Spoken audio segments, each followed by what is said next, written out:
Olá, meu nome é Mariana Guel, esse é mais um vídeo do canal Monetizou e hoje novamente eu gostaria de falar sobre o que está acontecendo com Americanas. Eu fiz um vídeo na semana passada comentando sobre o caso, mas nesses últimos dias tivemos atualizações importantíssimas. A Americanas pediu recuperação judicial, está brigando com os grandes bancos e os acionistas finalmente se posicionaram. Então eu queria comentar sobre tudo isso, explicar o que está acontecendo e falar o que se espera para a companhia agora no futuro. Então fica até o final que hoje o vídeo está bom. Bem, então começando o vídeo, tivemos atualizações importantes nessa última semana. Eu tinha postado um vídeo na quinta passada explicando o ocorrido, falando sobre esse rombo bilionário, mas uma coisa que eu falo constantemente ao longo do vídeo é que ainda faltavam informações. Eu falo no vídeo que se acreditava que a dívida da Americanas estaria na casa de 40 bilhões, mas que ainda não se tinha um valor fechado. Eu falo no vídeo uma possível explicação para o acontecido, mas que ainda não se tinha uma noção do rombo real. E outra coisa que eu falo no vídeo, que considerando tudo isso, era praticamente certo que a Americanas iria pedir recuperação judicial. E aí na quinta, no mesmo dia que eu publiquei o vídeo, saiu o pedido de recuperação judicial oficialmente. E aí qual é a grande questão do pedido de recuperação judicial? É a empresa praticamente reconhecendo que ela faliu, Não é exatamente isso, mas está quase lá. Ela reconhece que não consegue pagar suas dívidas, que ela precisa de um prazo maior para conseguir se organizar internamente, para conseguir cumprir com o que ela deve. E a empresa teria um período máximo de 60 dias para apresentar um plano de reestruturação. O que não é algo exatamente fácil, é algo custoso, que também demanda muito da empresa. E com o pedido de recuperação judicial, para a empresa conseguir se reestruturar internamente, para ela conseguir renegociar as suas dívidas, essas dívidas ficariam congeladas por um período de 180 dias. Os bancos ficaram putos, o BTG, por exemplo, está possuído. Como eles já sabiam que a Americanas iria recorrer à justiça, eles correram para congelar uma parte do caixa da empresa antes e garantir que uma parte da dívida pelo menos fosse honrada, fosse cumprida, Porque eles sabiam que se a Americanas pedisse recuperação judicial, eles não conseguiriam congelar isso posteriormente. E agora que a Americanas pediu recuperação, parte do que foi congelado está sendo descongelado. Então tá tendo uma briga gigantesca na justiça para ver como fica toda essa questão. E aí, além de toda essa briga que tá tendo na justiça agora com o pedido de recuperação, de como vai ficar a dívida da Americanas, como ela vai cumprir, tudo isso, além de tudo isso, outra grande questão do pedido de recuperação judicial é que quando a Americanas faz o pedido, ela tem que se explicar formalmente na justiça. Ela tem que falar o que está acontecendo. Ela tem que falar qual é a dívida da empresa. Ela tem que falar qual é a situação do caixa. Ela tem que falar qual é a situação financeira que a empresa está. E aí muitas informações que eu falei no vídeo quinta-feira, que ainda não estavam com o valor 100% fechado, foram confirmadas. A gente tinha uma ideia que a dívida da Americanas estaria em 40 bilhões. Agora, com o pedido de recuperação, a gente sabe com certeza, a companhia falou que a dívida é de 43 bilhões. E com o pedido de recuperação judicial, a gente também confirmou que o caixa da empresa está numa situação problemática, por causa de toda essa briga com os bancos que eu expliquei no começo. Porque o que acontece? Quando a Americanas lançou aquele primeiro fato relevante, falando de um rombo de 20 bilhões de reais, ela fez questão de falar que o efeito caixa seria imaterial. Que não teria nenhum impacto no caixa relevante. Por que ela falou isso? Porque ela queria acalmar o mercado, entre muitas aspas, deixando claro que toda aquela contabilidade criativa que aconteceu, que eu expliquei no vídeo que eu postei na semana passada, que tudo aquilo significaria um rombo de 20 bilhões, mas somente na dívida da empresa, só afetaria a dívida. O caixa em si continuaria o mesmo que foi reportado no terceiro trimestre. O que isso significaria? Que a empresa está enfiada até o cu de dívidas, mas que ela conseguiria operar nos próximos meses, entraria com pedido de recuperação judicial, em que em tese teria dinheiro no caixa para continuar fazendo as operações dela.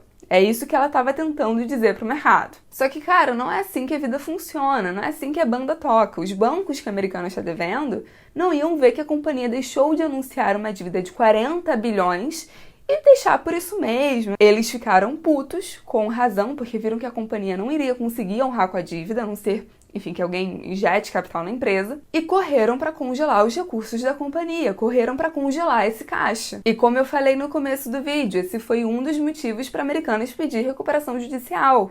Não só conseguir renegociar a dívida, pedir mais tempo para se organizar internamente, mas para garantir que os recursos dela não sejam congelados. E aí, enfim, quando ela entrou com o pedido de recuperação judicial, a gente viu que aquele caixa já estava na casa dos 800 milhões. Agora, na justiça americana está conseguindo descongelar recursos, né? Descongelou o que o BTG congelou. Essa briga vai continuar, teremos novas repercussões. E da mesma forma que a americana está brigando na justiça, os bancos vão continuar pressionando, porque eles estão putos e com razão. Até porque o valor que a americana está devendo não é uma coisa que dá para esquecer, não é uma coisa leviana. Ela está devendo quase 5 bilhões para o Bradesco, quase 4 bilhões para o Santander, 1,3 para o Banco do Brasil. Então, assim, não é pouca coisa. E essa briga entre os bancos e Americanas ainda vai render muito. Os bancos já estão puxando uma história deles serem ressarcidos com o patrimônio pessoal daquele trio de acionistas controladores. Eram os principais acionistas da companhia. Os 3 homens mais ricos do Brasil, Jorge Paulo Lema, Marcel Telles, Carlos Alberto. Acionistas que, inclusive, se pronunciaram nessa última semana falando que não sabiam de nada. Ou eles eram extremamente incompetentes e aí realmente não sabiam de nada, o que sendo os 3 homens mais ricos do Brasil eu acho difícil, ou eles sabiam. E eles precisam sim ser responsabilizados.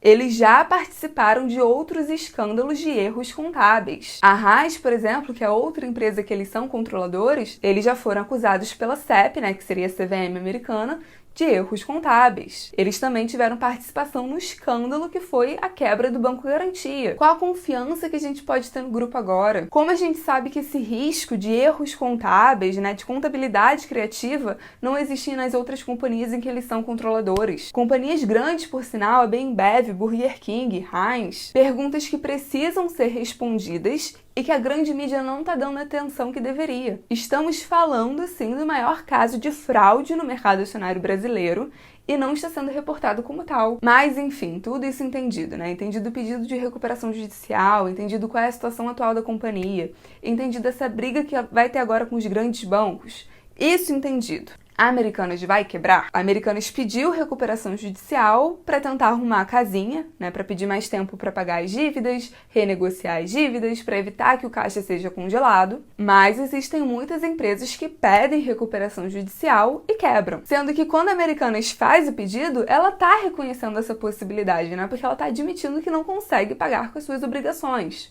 Ponto. E o grau de endividamento da empresa está absurdamente alto, é preocupante. Então, assim, mesmo com pedido de recuperação judicial, ela precisa de capital. Aí vem a questão, da onde vai vir esse capital?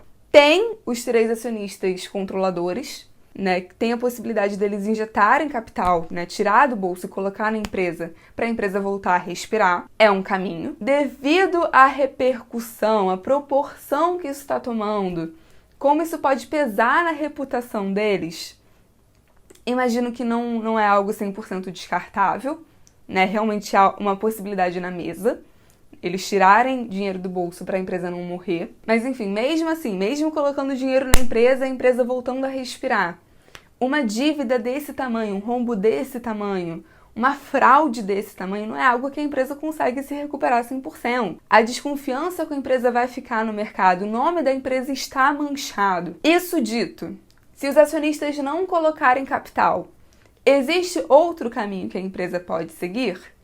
Existe. Outro caminho, outra possibilidade, seria Americanas fazer um aumento de capital, emitindo e vendendo novas ações, né? Colocando novas ações em circulação no mercado para tentar levantar capital. E aí, se você é acionista da empresa, você ganha o direito de subscrição para você continuar mantendo esse percentual da empresa, né? Porque senão você se ferra. E aí vale o comentário que a companhia já fez isso antes, né? Essa tática de aumento de capital antes. Ela emitiu novas ações bem no começo do ano, antes de sair essa bomba do rombo de 20 bilhões, da dívida de 40 bilhões. E aí qual é a grande questão? Se ela fosse seguir esse caminho para realmente levantar capital e continuar operando, vai ser algo muito pesado, porque ela vai estar falando de um aumento de capital na casa dos bilhões. Então vai impactar muito a ação. E aí vem a grande questão, você compraria Americanas agora? Não, eu não tinha Americanas antes, não teria agora. Ah, mas se descontou muito. Tá, caiu 80%, 90%, pode cair mais 80%, 90%. Essa possibilidade sempre existe, quem investe em cripto sabe bem. E considerando que essa história ainda vai se desenrolar muito, a gente não sabe, enfim, como a companhia vai sair desse buraco. Ainda tem toda essa briga na justiça, ainda tem toda essa discussão de como ela vai lidar com a dívida, considerando tudo isso e considerando que tem tanta opção barata na bolsa agora, não tem por que você comprar uma pica dessa. E aí, enfim, o objetivo do vídeo foi falar um pouco dessas atualizações, falar um pouco de toda essa discussão legal que está tendo na justiça agora, discutir o que a Americanas pode fazer. E se tiver mais alguma atualização nesse sentido, né, algo que eu sinto que vale a pena explicar aqui, podem deixar que eu vou fazer mais vídeos sobre sem nenhum problema. Então se inscreve, dá um like e comenta o que vocês acharam, por favor.